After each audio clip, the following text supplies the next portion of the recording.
Alright, hello again everybody. So we're going to start talking about the scientific revolution our next couple lessons here. So today we're going to look at new scientific views.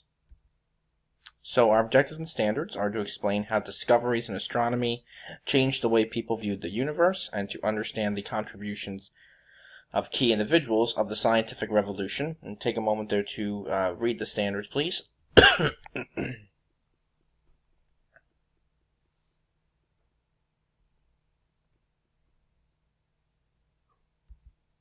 And our desired result? How did new scientific views of the universe impact the world? So, old ways and new styles. So, during the Renaissance and the Reformation, people did turn to the models of the ancients in terms of thinking. People like the ancient Greeks and the ancient Romans. Others are going to look to the Bible and Christian ways of understanding the world and universe. But new thinkers of the Renaissance began to look at new ways of thinking in the 1500s, and this will become known as the scientific revolution. So, views of the universe. Before the 1500s, most people agreed with the ideas set by the ancient Greeks and Romans.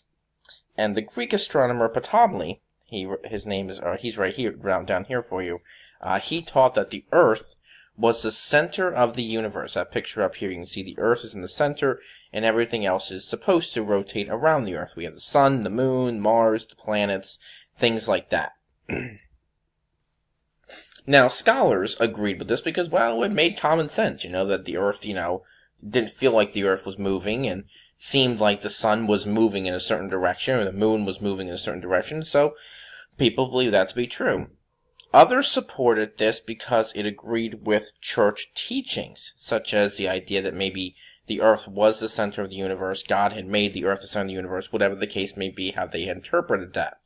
However, new scientific tools in the 1500s and 1600s would challenge those views and beliefs. So a new theory. Nicholas Copernicus, his picture's right here for you. He was a Polish scholar who published on the revolutions of the heavenly spheres in 1534. And he proposed a really radical idea that the Sun was the center of the universe, not the Earth. And this became known as the heliocentric theory. That the Earth was not the center of the universe, that the Sun was the center of the universe and everything else rotated around the Sun. Now, majority of Europeans will reject this idea, and we'll see what happens with that as we get moving on here. So here's a picture of what we're talking about, what Nicholas Copernicus is proposing, and what we typically know to be true today. The Sun is the center of the universe, and then the planets, here's Earth over here, rotate around the Sun. So studies continue. Others are going to continue to study the work of Copernicus. One of these was Danish astronomer Tycho Brahe. He provided, or Brahe, I'm not quite sure how to pronounce that, he provided evidence that will support Copernicus' theory. He also set up an astronomical observatory to examine the skies. His assistant, who was a German astronomer and mathematician, Johannes Kepler, was one of those people and a mathematician who calculate the orbits of the planets around the Sun to show that the planets were orbiting around the Sun.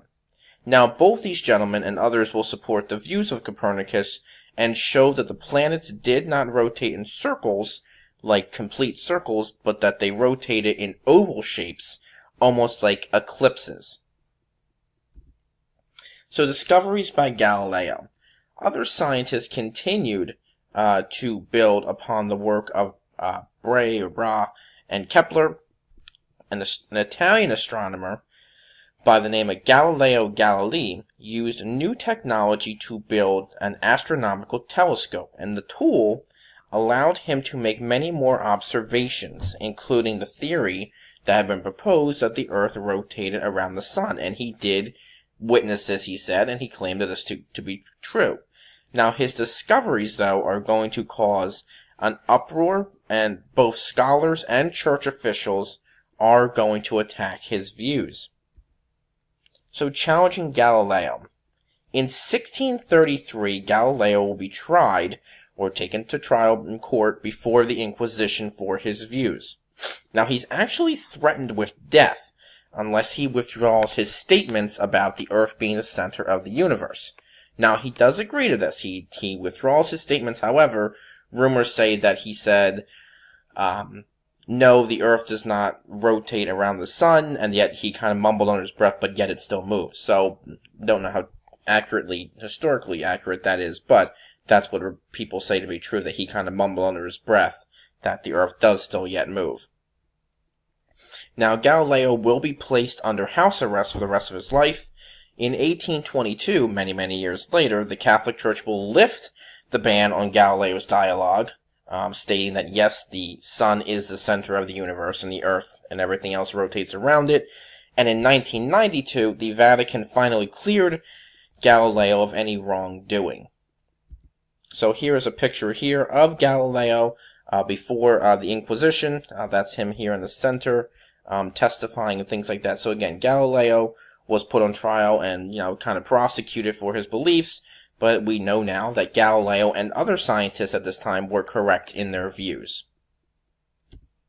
Alright, so how did new scientific views of the universe impact the world? Think about the work of Copernicus, of Bray and Kepler, and especially Galileo, and how did their views kind of change the world and shape the world? What type of views were they proposing? And that will help you answer your question. Remember to include this in your weekly summary. Let me know of any questions or concerns, and I hope you have a great rest of your day or night. Talk to you soon.